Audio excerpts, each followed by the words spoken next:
Hello and welcome to Dungeoneered, a podcast dedicated to discussing Dungeons and Dragons. I'm Aaron. And I'm Josh. Let's do this. Oh, see, look, she was being perfectly quiet. We literally, we have come up with a solution that kind of will make her be quiet a bit, giving her birdseed right before. And she just was like, you know how you thought your thing was working and you were all happy? Yeah. You've had some nice recordings? Screw that. Wrong, just no. And now she's going to be excited. Now she's excited. For those listening, birdseed is like a treat because birds aren't supposed to have too much birdseed, at least in captive, because they get fat and get fatty tumors. So she gets a treat every time I start recording so that she's quiet, but now she's just super loud. You're just going to have to take away all her birdseed. But you don't deserve it anymore. Yeah, you don't get that. Let me go see if I can coax her to eat more birdseed. Yes. Look at this treat. Entertain our audience for us while I do this. Well, audience, just clarification. Sing a for song. You. Sing a song. No, we definitely don't have the rights for that. Make one up. This week we've gone for an interesting topic on my end. And I'm sure those of you who've looked at the episode title will know exactly what it is, or at least the IP that it's from. I have not shared that with Aaron yet. I am going to keep it a secret until the very end, and then until the very end of my talk, and be like, Aaron, what IP do you think this is from? And for anybody who doesn't know, IP stands for intellectual property. And I'm like, which IP do you think this is from? And he's gonna guess. So, yeah, and I'm gonna get it right because I always get these kind of things right every time. Such a good guesser. I have no idea. I don't think I've ever had you guess it. I mean, I've had you guess a few things. You have, I think a couple times. Yeah, every once in a while you're like, oh. I think you're more the one that likes to make me guess. Yeah, because you're gonna have to guess each topic every week for the Lukewarm Open. So what's the Lukewarm Open today? Okay, so last episode we did talk a little bit about that I had two, and so this is kind of a carryover from the last episode. Okay. But it doesn't necessarily have to relate. It doesn't really have to relate. So okay, it doesn't matter too much. No, it doesn't have to relate. It's just when I was watching the piano videos, there was like rain going on in the background, and so it kind of made me think of this idea as well. But my idea is this week is how would you run, and I want this to be both mechanics based and then something like unique and interesting, like both story based and also both mechanic based. But those two things can also be separate, so they don't have to be related. But How would you run a storm of some kind, like rain or like inclement weather or even like a drought or something? Like what weather effects? What would you do? What's interesting? So what I would do is because I think this would be the easiest to do, would be a drought.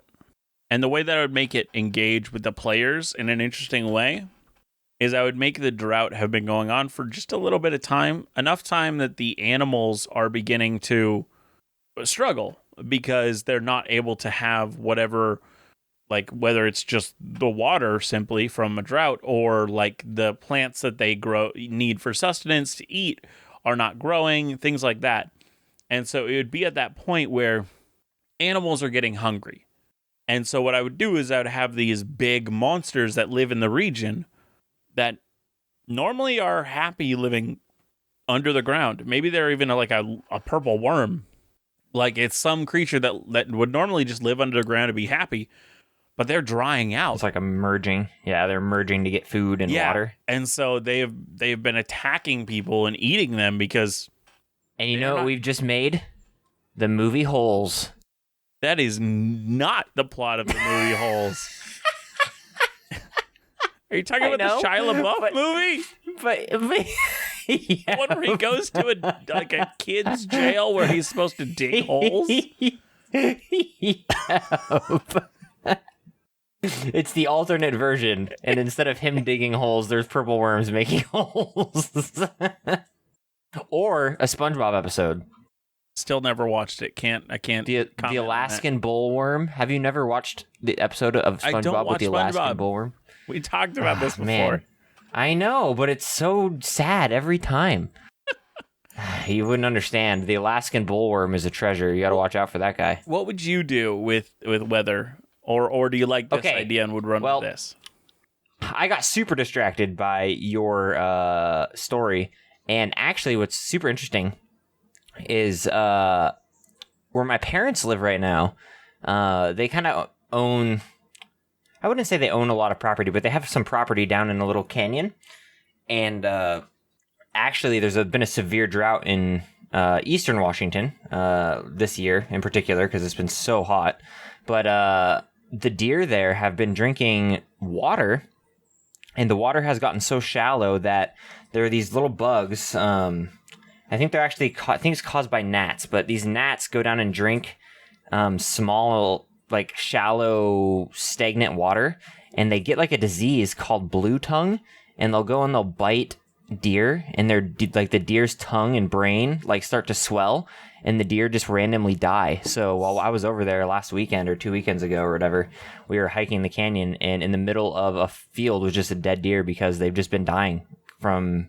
Are they still edible at that point, or is it like don't eat this? We don't know. We're not sure. So we've been trying to do research in on it and stuff like that, and so it's kind of concerning some of the biologists over there because a bunch of deer have been dying. I think this is the fourth one they found or fifth one they found.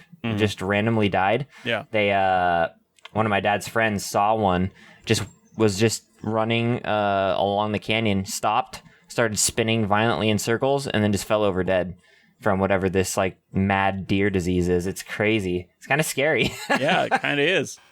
So we walked over and looked at this dead deer, and it was like, okay, we probably should like cover our faces, and like we don't know what's going on. Yeah, it was crazy. It's been crazy. So that kind of reminded me of your little drought scenario. So it'd kind of be fun to do like a disease that's like impacted the water because it gotten stagnant because it's been too hot. How would you do something like that? I don't know. You've run diseases before in your game too, haven't you? Yeah, to an extent, not excessively so. I have a hard time, like, I want everything that the party does to be something that is interesting to them, and I have a hard time making, like, potion material gathering interesting. I haven't figured out a way to make that cool and fun, and so, I haven't played that as much, because that's where I would need help, is how do I make the solution to whatever this disease is fun for the players to like be a part of. If it's like a magic item and you're like, oh, you gotta go through this dungeon and find at the very end of it is this magic item, that might be interesting. I could definitely see like an item that like descended from a god or something that they could go find and it would like cure people. Like maybe you could do like a story of like the gods once roamed the earth, and this item that you're looking for was like you could do Jesus, something like Jesus, and do like the sandals, and if you touched his sandals, you would be healed. And so like you could go and try and find this item, and then people would have to like, you'd have to gather everybody to like touch these healing sandals or whatever, and you get healed. But I don't know if I like that either. But you could do like a mystical flower that is like supposedly like watered by the tears of the gods. Like it's at this like super high mountain that's said to be the only water that reaches this place is the tears of the gods, and like it's super powerful because of this. Which I think that would be interesting. But what would you do with it? Would you just like crush it up and make it into a potion, or would like probably like people like touch it and they get healed? I'd probably have be like, oh, okay. Well, so there's I've always wanted to play a campaign with a magic item that was from old D&D called the Rod of Seven Parts. I think you've talked about this before on stream, but I don't remember know if I've talked about it. I know I've talked about it to you. I don't know if I've talked about it on the podcast. On the podcast. But the Rod of Seven Parts is really interesting because all of it is like each part of it does a different thing, and like combined it becomes a super powerful item, but each one has like things that it like negatives. The very end of this rod is if you just get it's a mace, or it can act like a mace, but it's super powerful and has a lot of different healing abilities. But when you use it up, or you use its like most powerful option, that's when it teleports away from you. Like you've used it Oh, up interesting. to the point where it literally just teleports away. And so I think that would be interesting of like, you need this thing to cure the town and you go and you do that, but doing that is using up enough of this force that it will teleport away. And like making that be like an active choice the party has to make of like, do we have a better use for this? Would this be better with the party? Do we let all of these people die because it might help us defeat the big bad evil guy? Or do we use it and let this thing just teleport away? Yeah, which would be interesting. It would be really fun because it would be like a moral quandary of like, do we keep this super powerful artifact? Yeah. Like maybe it does a bunch of stuff for players or whatever, or do we sacrifice it for the greater good of, role play? I think I would leave it as the same ability where it's like it has crazy powerful healing ability. And so that's the choices are, do we keep this super powerful healing or do we just let it go away because it's more helpful to save this group, these people? Yeah, I have run a disease in my game before, but it's been like how I ran it was just like connected to an entity, and if you killed that entity, the disease would like stop. So that was kind of fun because it made people, it made them run to go and to solve this problem, even though it wasn't like too complicated like with alchemy. I mean, again, I love alchemy, but I always have a hard time figuring out what I want to do with it. I mean, in this game, I'm doing something completely new. But it's a lot of work for me in our current game that we're playing because I'm like writing every ingredient and I'm writing like recipes for different potions and stuff like that so that Chris's character can like go and find recipes and things like that to see if he can make these potions. So that's pretty fun, and I've added like a new element where you have to like add spell slots and stuff into it for like magical effects and stuff like that. So that's been fun, but yeah, I don't know. Diseases are a little bit difficult to run in D&D, and then you also run into the problem where it's like if your players get a disease, you don't know if they're going to be like, "Oh, cool that sucks. My character's ruined." Yeah. Because it's kind of like a disease doesn't really have a positive. Now you could, I guess, make a disease that has some sort of positive. Well, that's why I like lycanthropy. It's a curse, but there is like a kind of cool like end result. So if the person is okay with becoming a lycanthrope and like maybe even like having to deal with whatever these like urges are of this kind of animalistic lycanthropy, like that is a fun thing for a player to play up, is like going through this. Yeah. I mean, I love lycanthropy, which I think it's always super fun and interesting. Same with vampirism. I think it can be really interesting too, unless you're playing Skyrim because they ruined it. But yeah, that's why I keep like if I want to do vampirism in my game, I try to make it as close to Vampire the Masquerade because it's such a cool like world, and so having this kind of secret world behind the world of this vampires trying to hide their vampirism, like this masquerade, in that there's a like group that's like keeping law of if you like reveal you are a vampire, this is an issue to our society. We will take you out before people discover more about you. But then it gives you like cool powers and stuff that you can use. And so maybe even like the masquerade, once you like, if you reveal, like they show up, like kind of like the Dark Brotherhood when in Skyrim when you kill someone, which is actually how the Dark Brotherhood works in most of the Elder Scrolls games, is where they're like, "Hey, you killed someone, or you took our job. What are you doing? We're gonna deal with you or stop you." Right. Which is a fun way of having them come across this new group. Well, so, I think my problem. Well, my problem with the drought is that there's not a lot of. I mean, I guess you can have them like try and save crops or something, but there's not a lot of like. Unless you have a druid. True. Yeah, if you have a druid, they have a lot of spells to make an area great for a certain amount of time, or maybe even if they have like the party has a connection to a druid group, and like you don't tell them that's the solution, but you like they maybe they even saw them. They're working on a forest right now and kind of healing it and whatnot. And they're like, hey, why don't we go? Right.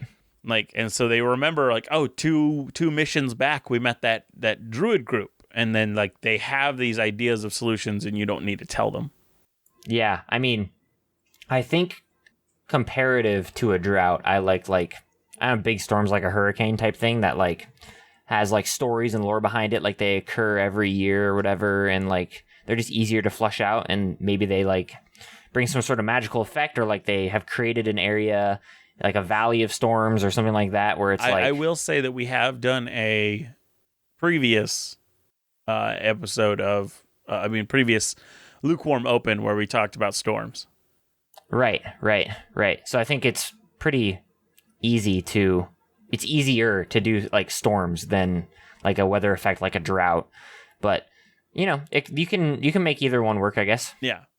Well, I think this is going to have to end. We're going a little long in this Lukewarm Open. Yep. So, as I said, and you kind of heard, Aaron, this week the topic is inspired by, it's inspired by my own game. I had a magical library that the party was going to explore, and during my prep, I remembered this really cool magical library that was in a IP that I liked. And so I was like, hey, like that would be a really cool topic to talk about. And I looked to see if it could help me with my game. In the end, I didn't use anything from it because I was like, I don't think this is right for what I wanted to have happen.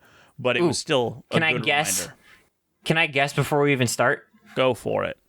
We're talking about creatures this week, just so you know. Oh, okay. I thought we were talking about libraries. Is it a creature in a library? Yes. Okay. I have a guess. Go for it. Avatar: The Last Airbender. Nope. Dang it. That was what inspired the library in my game because I liked the idea of this ancient being protecting a librray. It was so cool. And the moment I saw it, I was like, I am putting this in my game. Like I there's no way I'm not. This is going. I know. It's one of my favorite episodes. It's so cool. One of my favorite. Yeah, I love it. This is fantastic. I'm for sure putting this in my game. But no, that is not what we're talking about. So this episode, we're going to talk about creatures called Vashta Nerada. What? They're Vashta Nerada. Vashta Nerada. Yes. Okay. Now, I'm not going to tell you what IP they are from, and I'll ask what you think it is before I tell you at the end of this. Well, I hope you give me some hints because I have no idea. Yes. So the name Vashta Nerada literally means the shadows that melt the flesh. Oh, boy. Yeah, they are small. So we're starting off edgelordy. It's an anime. It's got to be an anime. They are small, microscopic, swarming, carnivorous creatures, which are found in most worlds. They're even described as the piranhas of the air. And it is said that they can be seen as some of the specks of dust that are visible in bright light. I always love when like they in world building, they take something that we all know, the little dust that you see in bright light, and they're just like, yeah, that's what this is. And you're like, oh, yeah, psych. It totally could be. We have no idea. We don't know. That's what I like about Harry Potter so much, because it's super funny because nobody's like really supposed to know about magic in the world. And like, we don't know. There could be a magical university in Britain that we've never heard about. Now, these microscopic creatures traditionally live in a large swarm of billions, but they can also be found individually or in smaller swarms. These smaller swarms are mostly harmless, and as stated earlier, are found on most worlds. They live and thrive in the darkness. They cast shadows in the sun, so especially as big swarms, they avoid bright light. Some would say that they were born in the darkness. Molded by it. Yes. Yes. The Vashta Nerada swarm appear as a shadow, seemingly cast by nothing. They use shadows and try to use them to get close to their prey, kind of like as camouflaging themselves with other shadows. Boy, am I right that this has to be an anime? Who knows? Once the Vashta Nerada I'm right. It's gotta be. swarm makes it to their prey, they form a second shadow before devouring their prey. So like in this show, I'll tell you it's a show. Oh, it's an anime. A person will have two shadows and you're like, oh no, it's already too late because you're about to be devoured. So despite their stealth issues with bright light, it also seems to negatively affect them. They are physically slowed down in bright light. But it also has been seen that a large enough swarm can overcome this easily. These shadow hunters are, as I said, generally harmless, but they still eat, and they exist on billions of worlds, including the material plane. By existing on all of these worlds, hiding in the shadows, they have fostered this fear of the dark that is prevalent among all the worlds. Any shadow could be filled with Vashta Nerada, and in the back of our minds, even if we don't know of the Vashta Nerada, we can sense it, and that breeds the fear. Now, I said my library reminded me of this topic because this Vashta Nerada were found and shown in the IP in a library. This major event. These clues have not given me any. I have not heard a single clue yet. I don't even know if you watched the show, to be honest. And I'm trying to put it in D&D terms, so I'm not saying certain words. Yeah. But now that I'm going to explain the situation that happened, it might give it away a little bit. There's two options. It's either an anime of some kind that's like Full Metal Alchemist or something. It's not that, though. It can't be. Or I've watched that too many times. Yeah. Or it's some like weird... It's not sci-fi medical show or something. It's not weird or obscure. It's super well known.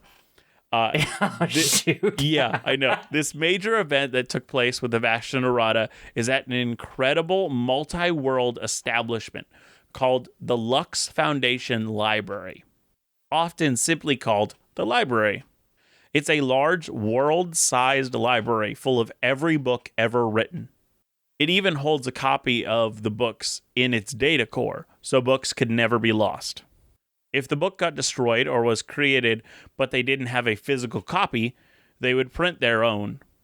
This library was incredibly complex with lots of systems all running in tandem, from the printing to security to lots of other things.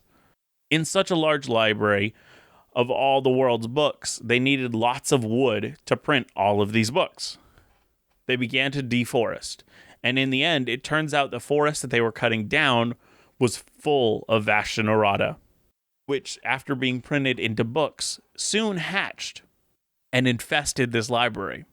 When they hatched in this unfamiliar location, they began to see this library as their forest, their property, their home. It wasn't until the Vashta Nerada hit their point of hatching. Wait. Yes? You said home with like a extra emphasis. Is that a clue? No. Okay. Dang it. It wasn't until the Vashta Nerada hit their point of hatching that they began to attack the many people inside the library. The library had defenses and was programmed to teleport any people inside it to safety in these cases. But the problem is, as I said, the Vashta Nerada are everywhere.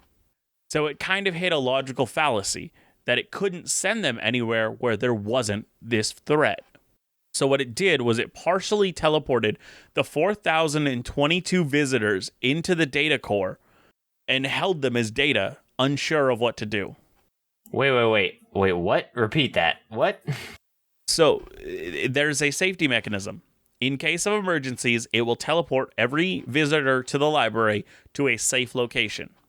Make sense? Makes sense. The Vashta Nerada, as I said, are on billions and billions of worlds. They're everywhere. So when this we're dealing with like sci-fi then. When this thing went to teleport to a safe location, it sensed there were Vashta Nerada there. It could tell. And so it's like, that's not safe. That's not safe. That's not safe. Where do I send them? And it runs into this logical loop of I have nowhere to send them, but I have to get them out of here. So it like partially teleports them and holds them as data in their data core, unsure of what to do.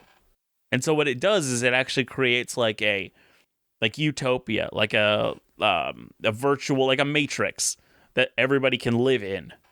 because it doesn't know what to do and it just wants them to be safe. And I know this isn't the Matrix either. 100 years after this incident, the Lux family hired people to try and solve the problem. Sadly, this expedition was not prepared for the Vashta Nerada, as no one knew what was happening to the library. And in the end, they were nearly all wiped out. But luckily, one of the technologies the expedition brought were able to be cannibalized by the Vashta Nerada and one of the more intelligent adventurers on the expedition. In the end, it allowed communication between the two groups. In the end, this adventurer, being a powerful and well-respected legend, was able to convince the Vashta Nerada of the danger of going against him, and that he wouldn't cause trouble for them anymore. He just wanted to save all of the people trapped in the data core, and they would leave. In the end, the Vashta Nerada allowed this, partially fearing making an enemy of this adventurer, and they gave them a day to get everyone out. In the end, this powerful adventurer was able to save the dead expedition members as well in this data core, letting them live on in the computer's simulation of a perfect world for them. Now that you've heard this tale, Aaron, do you have any guesses of what the IP could be?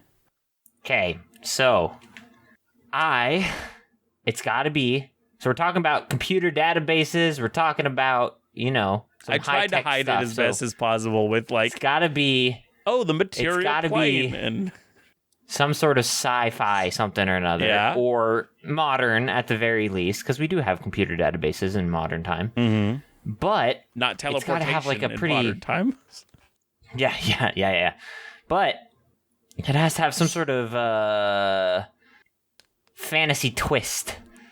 Now, if I'm going to make an educated guess, and you'll have to forgive me, all of you who are fans of this show, I know nothing about the current show that I'm about to guess. And the current show I'm about to guess is called Star Trek. Nope. Dang it. No. The show that we're talking about right now, I thought maybe the final lines of this powerful adventurer might help you, but it didn't. I don't know. It's Doctor Who. I've never seen Doctor Who in my life. I didn't think you had. But it is fantastic, and it's so good science fiction at times. Supposedly this newest season is terrible. I haven't watched it, so I can't attest to that. But I know nothing about Doctor Who. What is it even about? Just a bunch of dudes that are doctors? It's one guy who is what's called, well, he can be anything. He has what's called he's a Who man. He's what's called a Time Lord. A what? A Time Lord? A Time Lord. They're an alien race that learned how to control, to create technologies that could affect time. Wait, so are you telling me that Doctor Who has nothing to do with doctors? It does. The main character is called, his name is the Doctor. And so everybody's like, Doctor Who? And that's the whole joke. Oh my. His title is the Doctor. He doesn't have any other name. He doesn't go by any other name. He did have another name at one point, but we don't know what that is. It is simply the Doctor. And so people are like, Doctor Who? And he's like, the Doctor. But it is a fantastic show, and it has really cool monsters like the Vashta Nerada and things that they have to deal with. Like, the Vashta Nerada will literally, take over. So they're in these spacesuits in this episode. And when they're in these spacesuits, they'll get fully eaten by the Vashta Nerada because there's just 100% shadows inside this suit. And so once they have connected to you, you're dead. Oh, dang. They will eat you. They will just consume you within milliseconds, like all the skin off your bones. Because this is a huge swarm in this library, which is unheard of.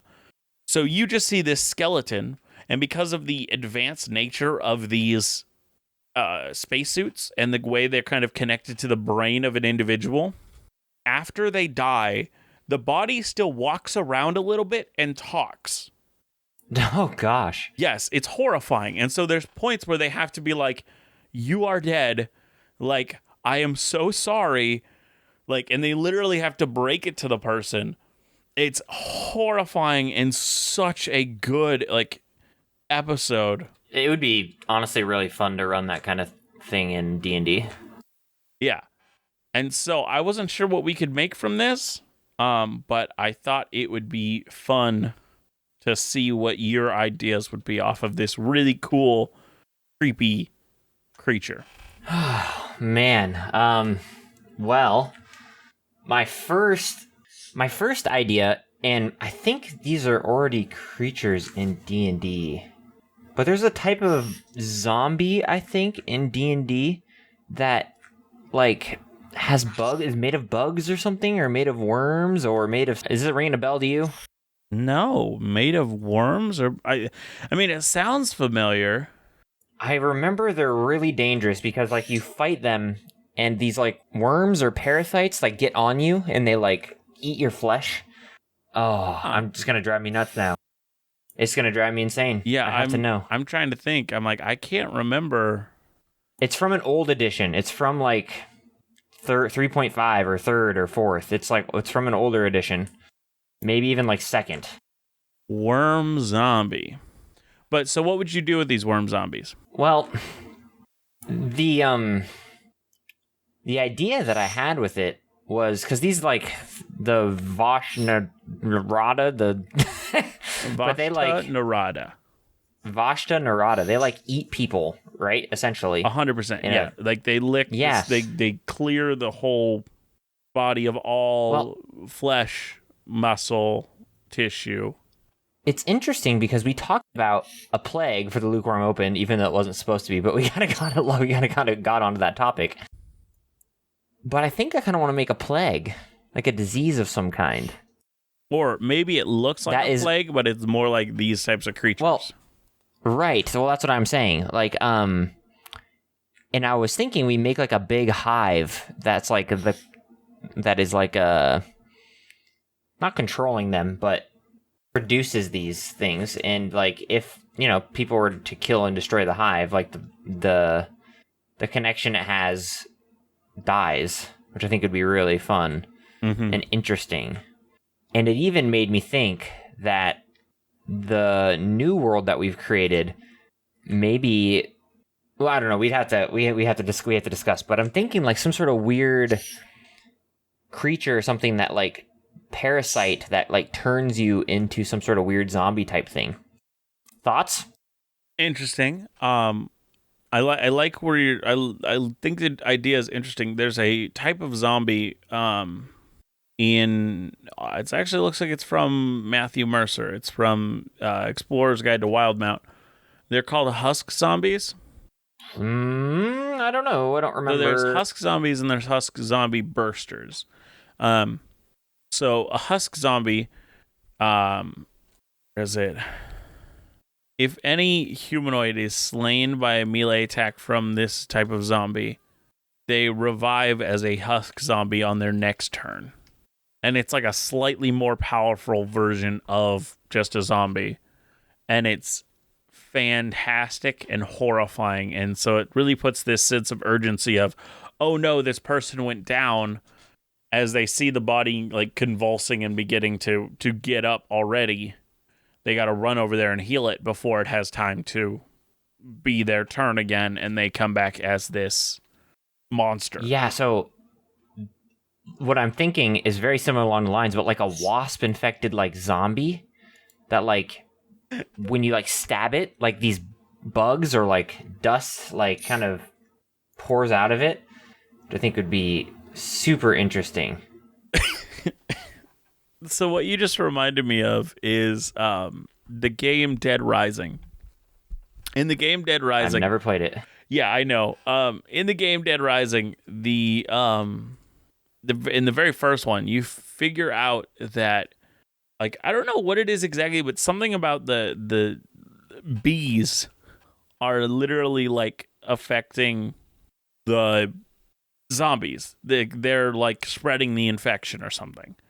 And so you can literally like grab one of these special bees, and if you crush it in the location of these zombies, like it'll kill all the ones around you. because they are like somehow connected to this system of. Yeah, that also reminds me of my first D&D campaign. Yeah. But I'm like something. I think that's super interesting. A super interesting concept. But I don't know like what I want it to be. Like I don't know if I don't. Or you want it to fly, or you want it to mosquito.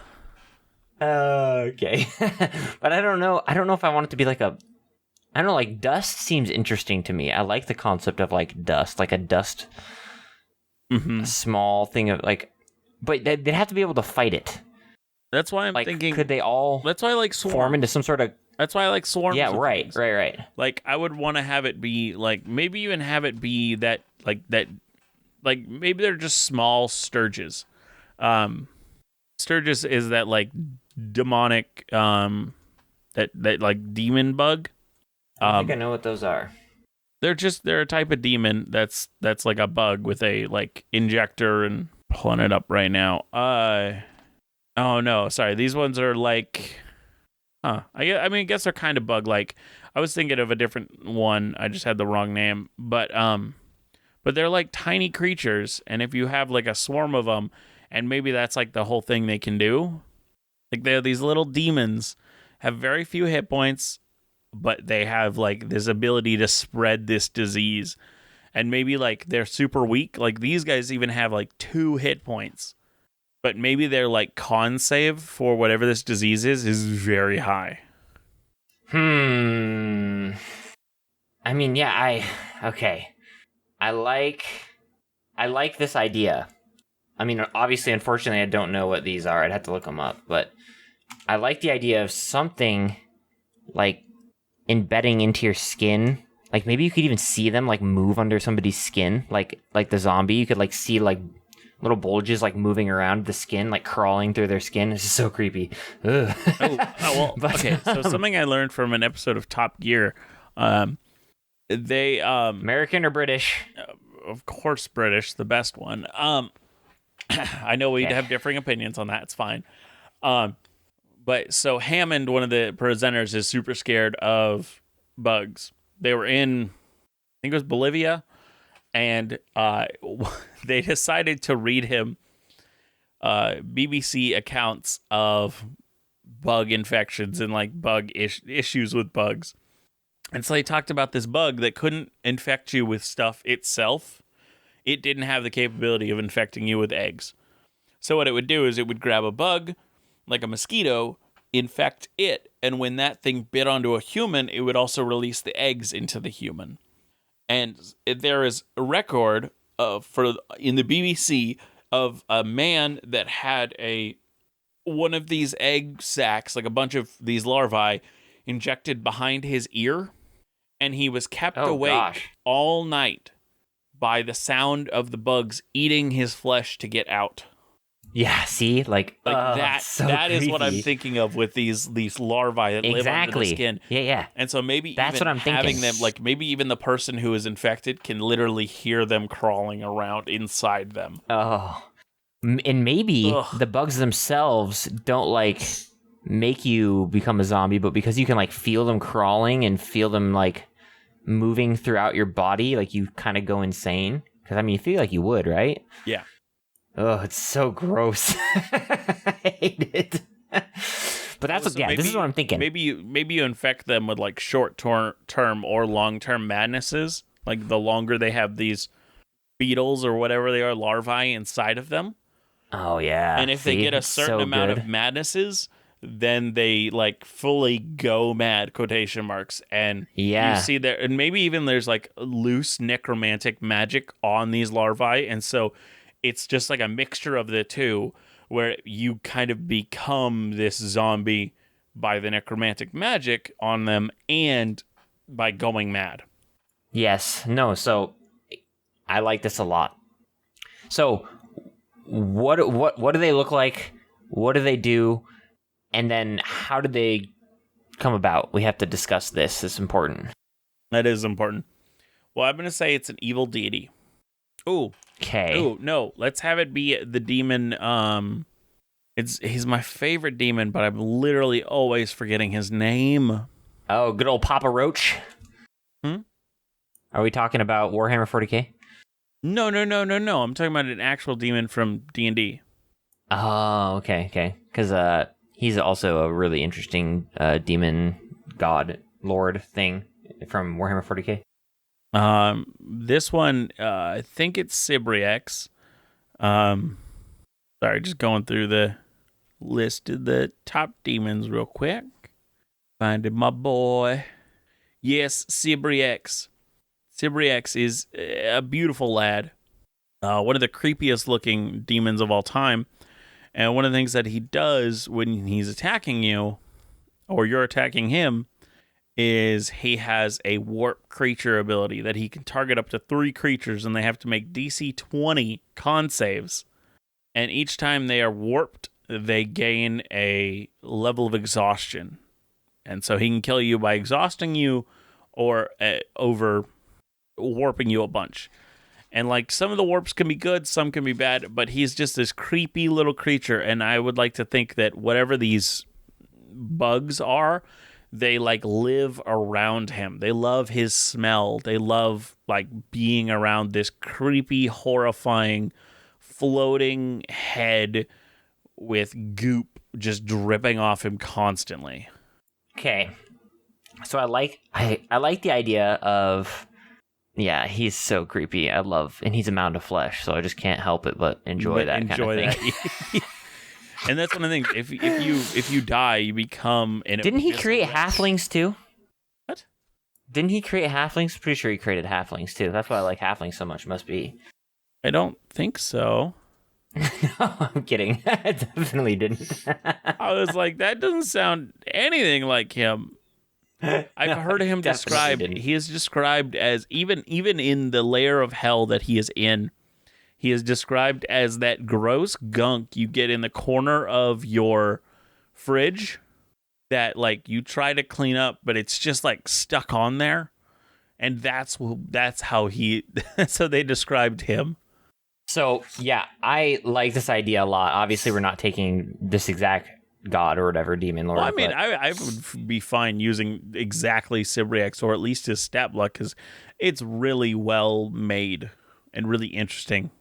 Yeah, but I think we can take him or reskin him or do whatever, but yeah, I think like he's at like the center of a hive, right? Mm-hmm. Like a big. I mean, do we want it to be like a underground hive, like a wasp hive? What do we want it to be? I definitely think it should be some kind of horrifying flesh monster things. So like they live inside a mound of flesh. Well, okay. So would these things be from hell, or would these things be just like where would these come from? Well, my original idea was like a queen, like a literal hive. Like there's a queen in there, birthed them, and then they originated from like I don't know. I'm not 100% sure what I'd do for the origin, but I like them just to be like something that's like somewhat natural. So are they on like the material plane by default, or do you think they are?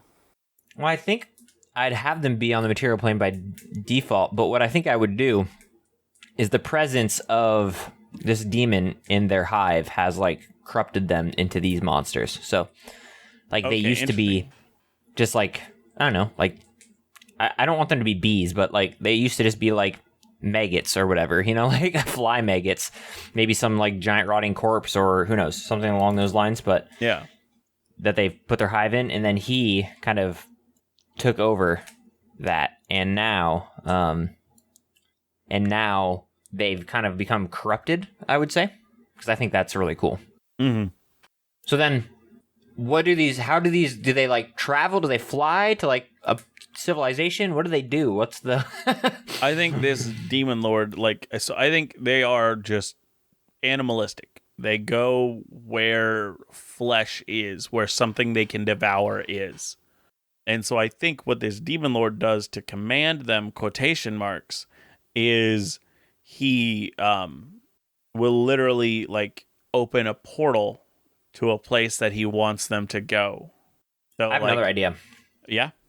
What if we did that this demon lord has servants and they, like, plant them into people? Oh, and then they break open in their chest, like, out from their chest flies thousands of these creatures. Yeah. Fantastic. That's what I'm. Yeah, like they plant some sort of not a queen, but like some sort of like they plant some of these bugs and they just eat your flesh and reproduce within your body until they like break it open. Yeah, and then they. This is horrifying. Oh, it's so fantastic. creepy. It's so creepy. It's so and it's creepy. just like a whole swarm flies out of your chest. Oh, this is fantastic. Yep. Oh man. Okay, so these like, I mean, there's so much now. Oh man, it's kind of turned into a big thing. It has. These servants, they serve this like demon lord, right? Whatever we're calling it. Mm-hmm. Does he want like the end of human civilization? Does he just want sickness and decay? Does he want a demon? And so the demons are all about like chaos, and I think that's his shtick as well. So he just wants chaos and disorder and death, like and let chaos disease. reign and all that. Chaos crew. Yes, yeah. He wants to, he wants to like maybe he is like actually a deity and wants to spread disease. That's his thing. That's his domain. So then why is he living on the material plane? Because there's much more disease and he loves to be around it and not just and like a part of it. That's just utterly horrifying. Yep. Maybe he even sees maybe even like in his twisted mind he believes like humanity or like one of the races is a disease. And he's like, they are wonderful. Like, he sees them as a disease, and he sees that as a good thing. Yeah, he kind of marvels in it. Yeah, like, humans, they are so greedy, and, like, they are a disease upon this world, and it is wonderful. Yeah, that's I like that concept a lot. I think that's super interesting.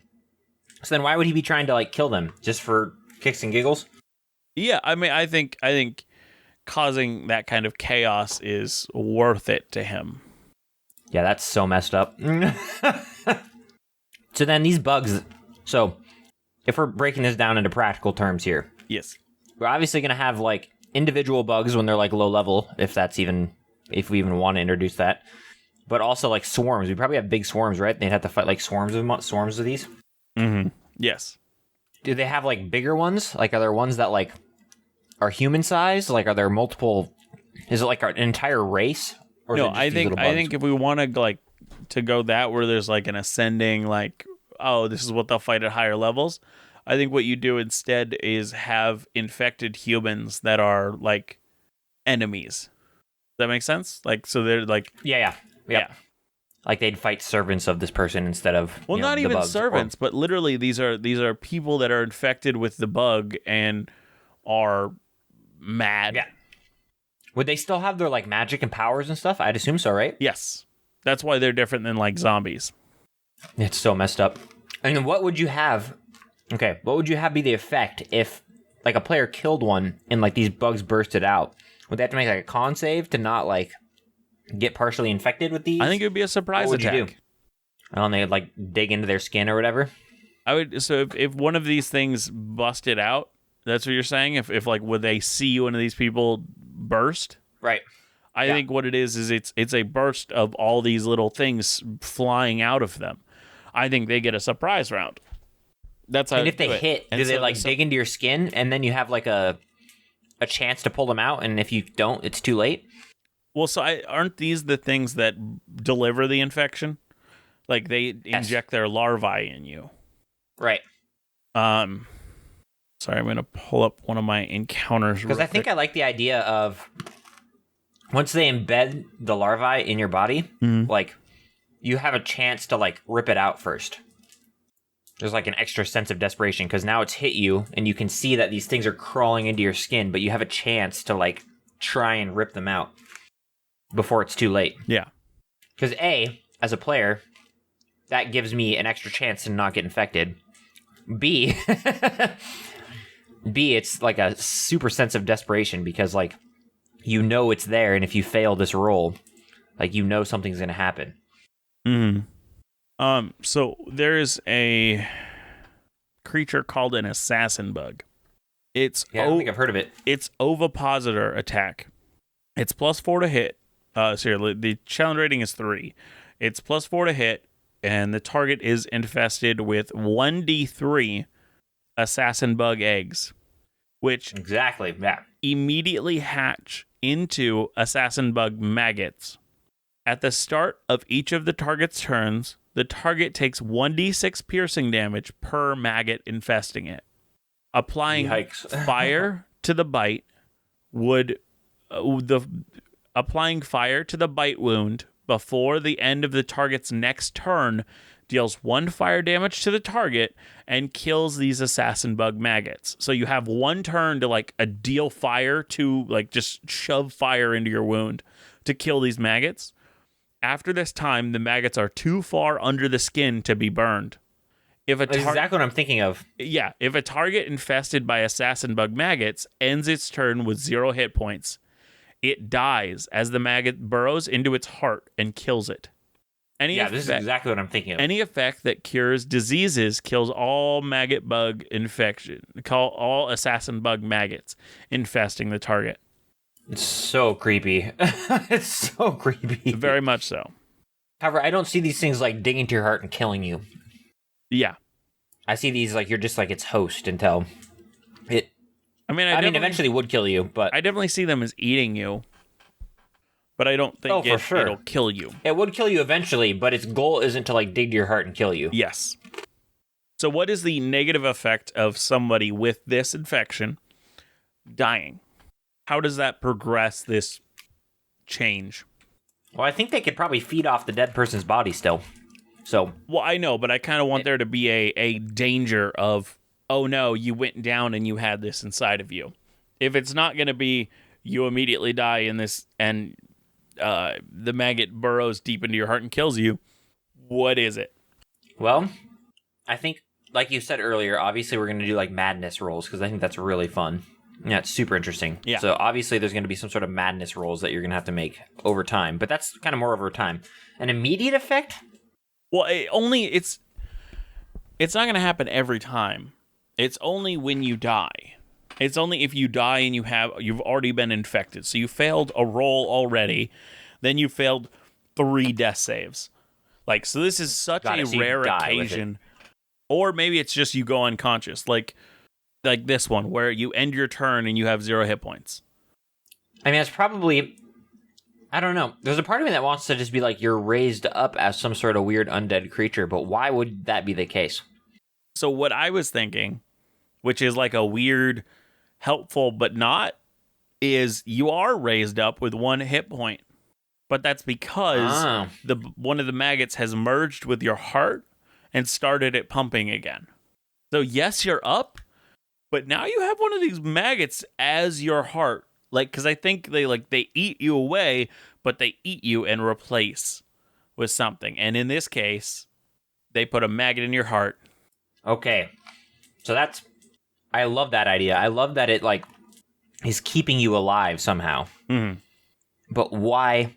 How would it be keeping you alive is my question. Well, so it becomes part of your heart.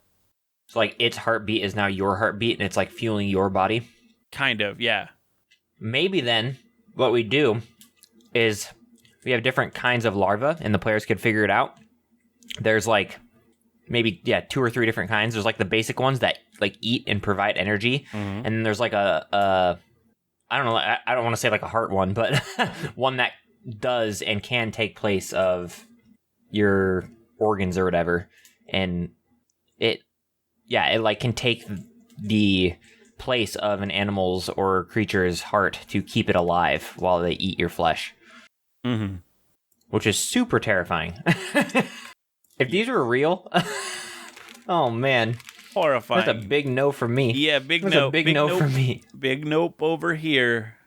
So, in our world then, we have so much to discuss still, but in our world then, where are they? What are they doing? How is it affecting the world? Okay, I think it is the beginning of something. Like, I think it's building up like strength. Maybe it's even like allying itself because it has this higher connection. So what it's doing is it's kind of like it's like befriending a lich or doing these things to gain like to gain a foothold in the world. That make sense? So like if we were running a campaign it would be like the beginning stages. Like maybe a few people here and there are getting sick. Yes, exactly. And so, what are the symptoms then? What are the symptoms? nausea, vomiting. Yeah, I would. Yep, I would definitely say that.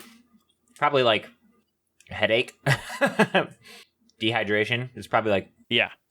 that kind of stuff. I'd probably see it as like tired. Like you start getting really tired. Maybe you start eating like a lot more. Like maybe people are like they now are starting, like people that are infected with this, like cities that are infected with this, they're starting to run out of food because like people are eating so much to feed, like almost like this is gonna sound really weird, but it's the only thing I thought of. It's like how a pregnant woman eats a ton because they're feeding for like two.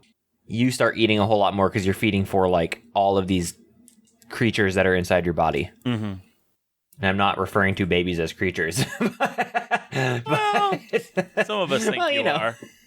Yeah. But stuff like that. And so like maybe even there's like where it's starting, maybe the first sign is where it's starting, like there's a big food shortage. Like people have been, like they can't seem to grow enough food to sustain the population. Mm-hmm. And I definitely see it probably starting like a slums or something. So like the normal part of the city like just doesn't care. It's like, oh, it's just the slums, you know? Like, and then slowly, but it starts making its way into the merchant district, into the nobleman's district, you know? Like, just slowly but surely. Yeah. So then, okay, how do these things spread? Obviously, they, like, have to get inside of you. Like, they have to, like, burrow into you. Do they, like, are they, like, nocturnal? Like, while you're sleeping? Do they, like, crawl in and... I think it bites you. So I think that's the way that these things get in, is it's the bite. Agreed, but, so let's say, hypothetically, there's a person with this disease in the city. Mm-hmm. Okay? One person. How does it go from 1 to 10? Do, like, the bugs start emerging eventually? Like...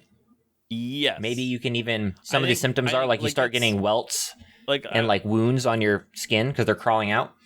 No, I would say I like the idea of them waking up with damage they don't know why. Like, oh, I didn't know I had that cut yesterday.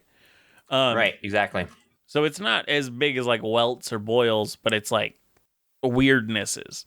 And I think, I do think that, like, let's say, like, let's run through an example. So this is a family, and, like, the mother's infected. I think in the middle of the night, a larvae sensing the heat of another uninfected person would crawl out of her ear and crawl over into her husband's ear. It's so creepy. Yeah, like something like that. Like that's how it... I also like the idea of them, like...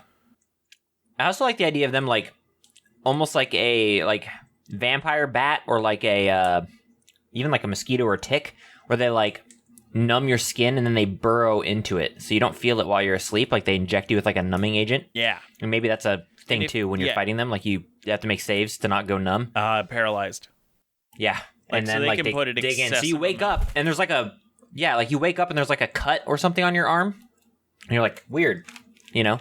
But that's how they got in. Or, like, I think it would be... I want it to be, like, noticeable enough, so I think it would actually be, like, a cut on your arm and blood on your sheets. Yeah. Oh, yeah, for sure. Yeah, I mean, I think it would be noticeable, for sure. Yeah. It's so creepy. I hate it. I hate it so much. I hate bugs in general. Oh, me too. And I hate, creepy insects in general. And just to have one that, like, is burrowing in your skin and, like, multiplying inside your body. Absolute worst. It's so bad. Did your parents ever tell you the lie of, like, if you eat a watermelon seed, a watermelon will grow in your stomach? Yep. Yeah, it's like that, but worse. I hated that as a kid. I was terrified of that crap. Yeah. I don't want a watermelon growing inside my body. Like, now you have tapeworms to the extreme, you know? Yep. Well, I think we can call it here. We've created this horrifying thing. Which really, it's all in a day's work for us, am I right? It's true. We made one good thing last week, and now we're back at it to the horrifying terribleness. Back at it again. Right back to the good old normal Dungeoneered. Back to the grind. Well, thank you for listening to episode 51 of Dungeoneered. Woo! One away from doing this for a year. Mm-hmm. One away from our dance party. I can't even a dance party. Ugh. Well, thank you all for listening. I hope you enjoyed this episode. And if you listen to us on any podcasting apps that have ratings and reviews, please write us a review, rate us, let us know what you think of the show, because it really helps kind of draw more people in and let the different podcasting apps know that people are engaging with this show in more ways than one. And if you want to write to us at dungeoneered@hotmail.com. Let us know if you have ideas for lukewarm opens, or maybe even topics you want us to talk about. Always looking for new things. Yeah. Anything you want to add, Aaron? Yeah. No. Okay, cool. Well, thank you for listening. And always remember. I'm remembering. Sharpest barrel in the bunch. See you next time. Are you done? See you next time. Johnny. What? What did you say? See ya. Bye. Okay. Bye.